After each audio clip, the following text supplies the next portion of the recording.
Overwatch Pro AlphaCast recently got his hands on the VALORANT Alpha, and he actually made some tweets about it. Now, if you don't know who AlphaCast is, he's a prolific Overwatch Pro streamer and caster. He is very involved in that game.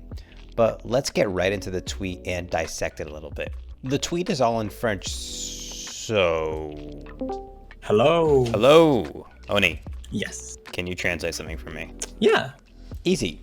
And I know a lot of you are saying, why didn't you just use Google Translate? And Google Translate works a lot of the time, but sometimes it just gets things flat out wrong. Anyways, the tweet starts. The one thing I can tell you is that it's very CS. It's really a CSGO-like. And I'm telling you, if you've never played CS before Valorant, you've come from Overwatch, good luck in caps. Expect 1. To be slayed on about 90% of your 1v1s against players that came from CSGO.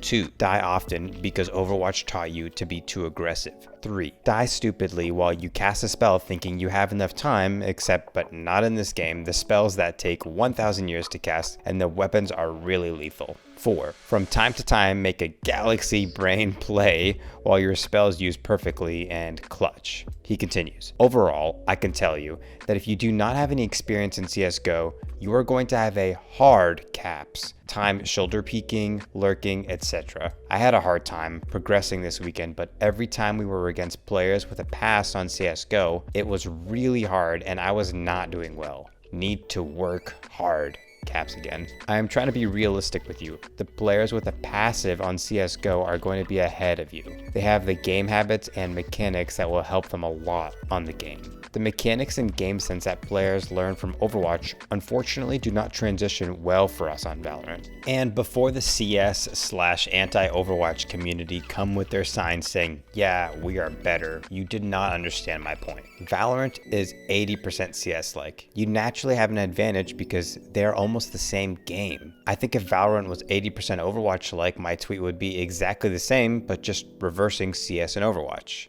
They're just games that call for different skill sets.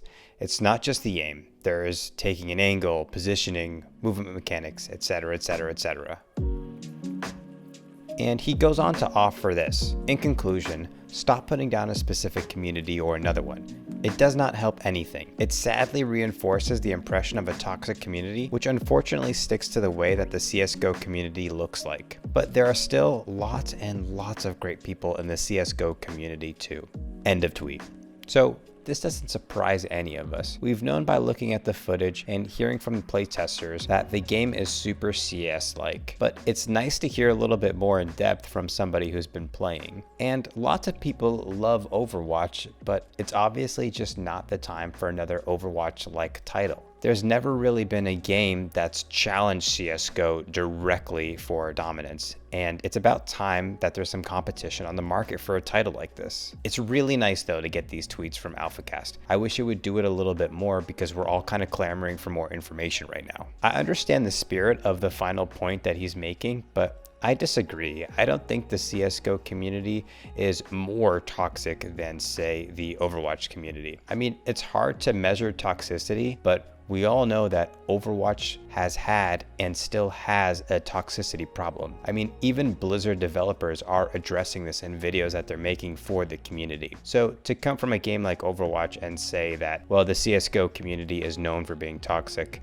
it doesn't totally feel fair to make a small jab at the CSGO community like that. That's not to mention that CSGO also has communities of artists who are making maps and skins and all kinds of cool things for Counter-Strike. And those communities are so friendly and willing to teach new players how to also design those kinds of assets for the game too. I mean, Overwatch doesn't really have any of that, but I digress. It's a short video today, everybody, and I just want to say thanks so much for watching. Please, if you like the video, go ahead and hit the like button. Go ahead and subscribe. If you don't like the video, slap the dislike button and please let me know below. Peace and love, everybody.